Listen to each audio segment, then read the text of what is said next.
Once upon a time there was a tall woman named Jane who worked in publishing. One day she met a civil servant named John who enjoyed the opera and playing the piano. They got married and soon afterwards gave birth to a boy called Richard. 33 years later, he made a vlog. This week I've been thinking about stories. Last night I finished Breaking Bad. It's really exciting. One of my favourite moments was Skyler White standing in a suburban street, screaming after her husband who was driving off with their baby. She had blood smattered on her cardigan. That was drama. That was conflict. That was crisis. That's a story. Our own lives don't necessarily follow a clear narrative. I suppose we always have a beginning and an end, but the middle can sometimes just be a bit blurry. We don't necessarily know if we're living our climax, if we've already lived our climax, if we're about to live our climax, or maybe some of us never climax at all. Perhaps it's to counter the scariness of this that we like stories. So today I'm going to try and write one. A year ago, a friend of mine gave me a book called Plotto. It claims to be the master book of all plots. A master plot involves 3 clauses: an A clause, a B clause, and a C clause. An A clause is the protagonist. William Wallace Cook, who wrote this in 1928, has given us 15 archetypes to choose from. A person in love.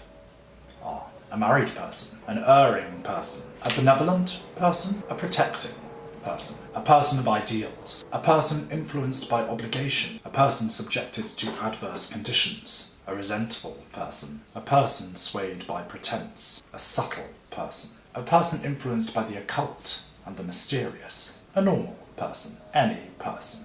Once I've chosen my character, I get to choose from the B clauses. Now there are 62 B clauses, so there's not time to read them all out. Number 38 is committing a grievous mistake and seeking in secret to live down its evil results. Number 13, seeking by craftiness to escape misfortune. Number 58, engaging in an enterprise and then mysteriously disappearing. I like that. C clause. This is a good one. Achieves a complete and permanent character transformation. He then gives us a series of conflicts that we can turn to help embellish our story. So your protagonist, while carrying out an enterprise of small importance, vanishes completely and mysteriously, baffling every attempt of the police and his friends to find him. 953. A, for reasons of his own, craves peace and quiet. He finds his ideal retreat in a vacant house, and there he secretly takes up his quarters. Does that work? 917, 918. A seeks to rebuild his life wasted in dissipation among the lines of exemplary ideals. 708. A, returning as an unknown to his native place, discovers that no one recognises him. So just like that, I've got the template for my story. Thanks, William Wallace Cook. William Wallace Cook makes clear in his guide to Plotto that this is not supposed to be your story. This is supposed to be the inspiration for your story. You can be as imaginative and as far-fetched as you like from these basic tenets. So that's what I'm going to try and do. And when he finished making his vlog, Richard uploaded it onto YouTube, had some supper, and lived happily ever after. The end.